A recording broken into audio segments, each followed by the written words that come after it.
وبعد ارتباط 7 سنين جه في يوم وقال لها مش عايز اظلمك معايا يا بنت الناس، وكل واحد يروح لحاله، وانه هيتجوز بنت خالته. ايوه كده، اظهر وبان على حقيقتك. عايز تخلع سنه.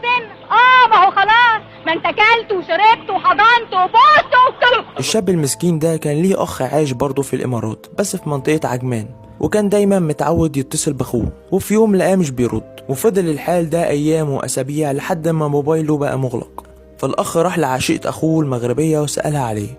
لا حول ولا قوة إلا بالله، والله ما أعرف غير منك دلوقتي يا أبو حميد. وطبعا كان ردها انها ما تعرفش عنه حاجة.